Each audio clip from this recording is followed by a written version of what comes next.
Welcome back, YouTube.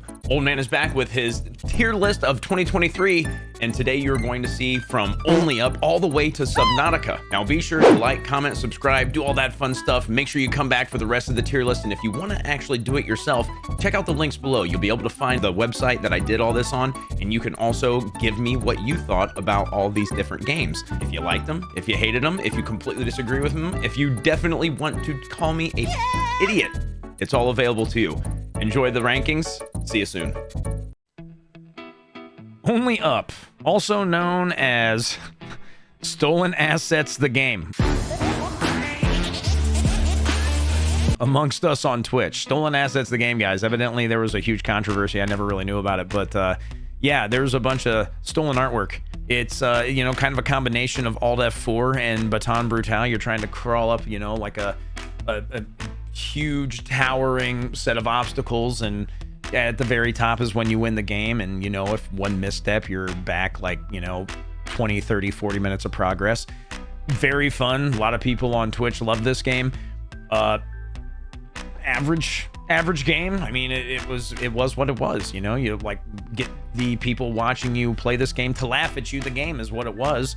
You know, oh, you're making that progress. Oh, you fell off. Oh, man, you're set back 30 minutes. And, you know, it's everyone laughs at it and has a good time. If you feel like supporting art thieves, I guess it's going to be up your alley as well. I mean, I don't really care either way. That's totally up to you. It's your conscience, not mine. I still bought it. I still played it.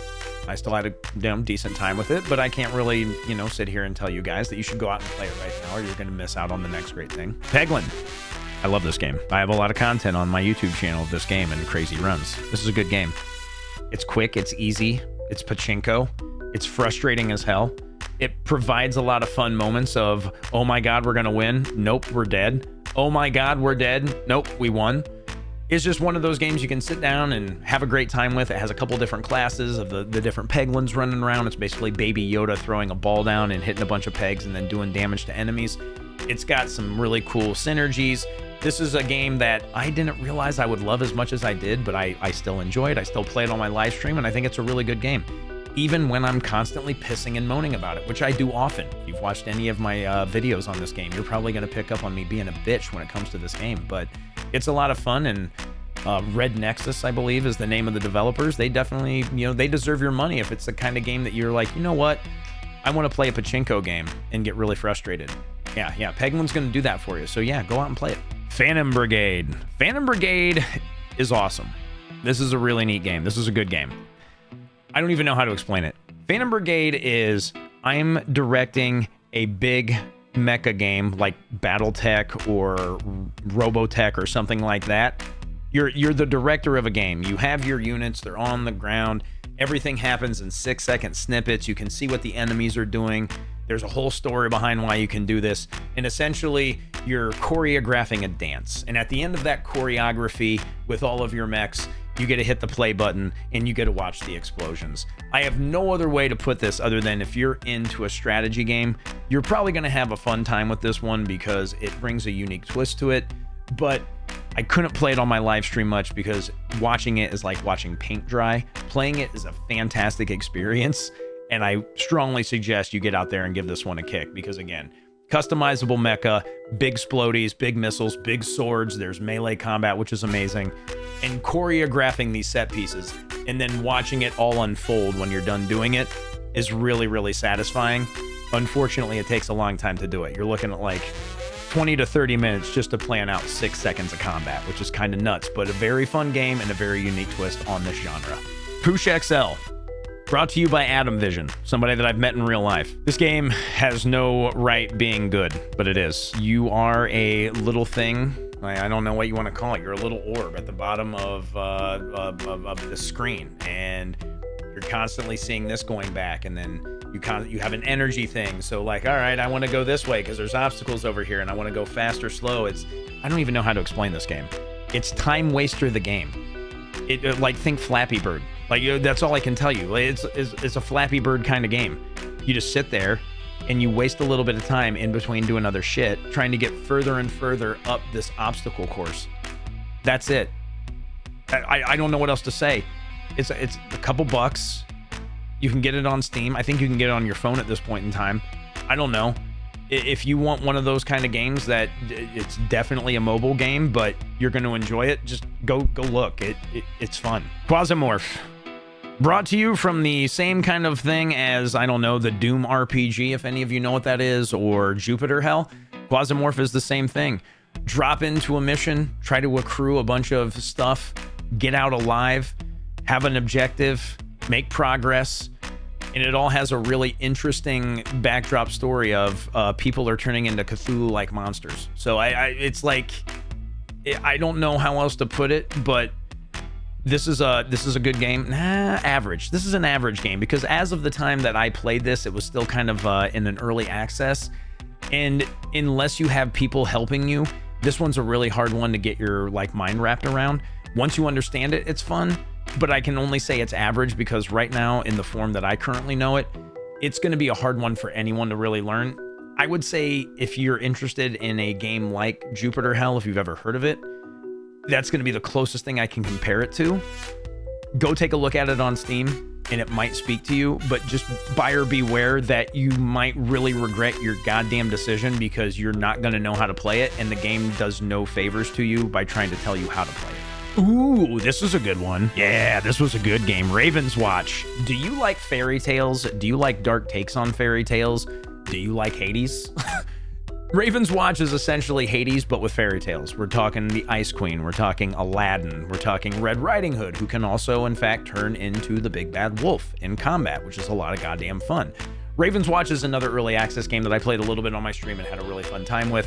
This is one that, again, if you enjoy Hades, that style of combat, that style of roguelite play, this one's going to be a really good time. I might eventually want to move this up a couple rungs to A or S tier, because when I did play it, absolutely amazing, but it only had one area open. Not all the characters are out. This one is still in active development, but go check this one out. If you enjoy the old fairy tale stuff and a bunch of really cool characters that have some really fun and neat abilities, this is one to keep an eye on, everybody. Remnant 2.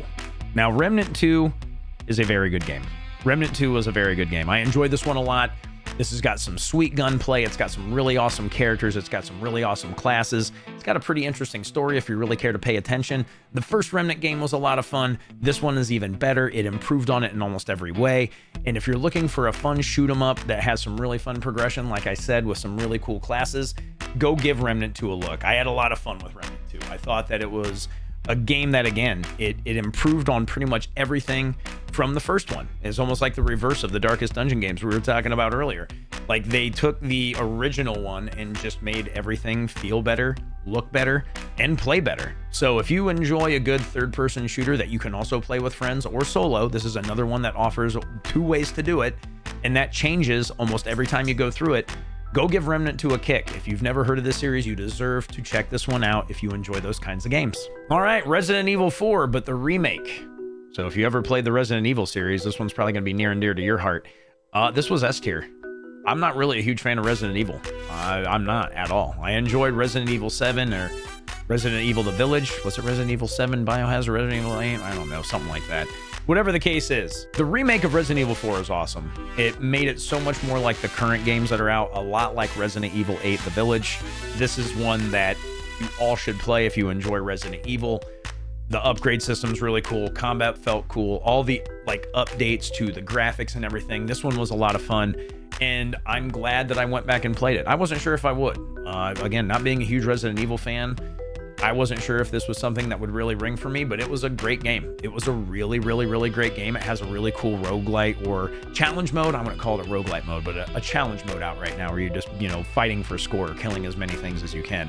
So it offers a little bit more gameplay than just the base, but again, if you're a fan of Resident Evil, you should check this one out. Hell, even if you're just a fan of a good challenging experience, give Resident Evil 4 a kick, guys. This one was a lot of fun. Oh, look, another roguelike, everybody. Returnal. I can't believe I'm going to do this, but I'm going to do this. All the way up into S, chat. Returnal blew my doors off. This was a game that was a PS exclusive originally. It came out on PC this last year. I played through it just once for the story. It has a mode that you can do again now. That's kind of a challenge mode to give it more replayability, give the buyers a little bit more bang for their buck. It's like tower mode or something like that. You're trying to crawl up a tower, earn as many points as you can. But Returnal was a fantastic game. It's another roguelite, but it's presented in a way that's very interesting. It has a really neat story. It has some excellent graphics. It has awesome gunplay. If you are a fan of good gunplay in a video game, Returnal is going to hit the mark. It is also somewhat Metroidvania, but an absolutely fantastic game that I really can't say enough good things about. I'm not going to spend too much time on it, but go check it out. It's going to be worth every dime. I promise you that. Risk of Rain returns. Another game with a new coat of paint, but awesome. I never played the original Risk of Rain. I played Risk of Rain 2. I hated Risk of Rain 2. Hated Risk of Rain 2. That might actually piss some of you off out there. I don't know. I don't care. I didn't like it. Risk of Rain returns, though. Very fun. It goes back to the old Risk of Rain where, you know, you're on the side. It's platforming. You're looking at it this way. It's not another third-person shooter. Why is every fucking game these days got to be a third or first-person shooter? Why can't we just go back to the days of, like, I'm looking at the entire screen. I can see my character in the middle, and I see all the shit around him. I like that. I think it's good. I'm also old. It's one of the things I enjoy.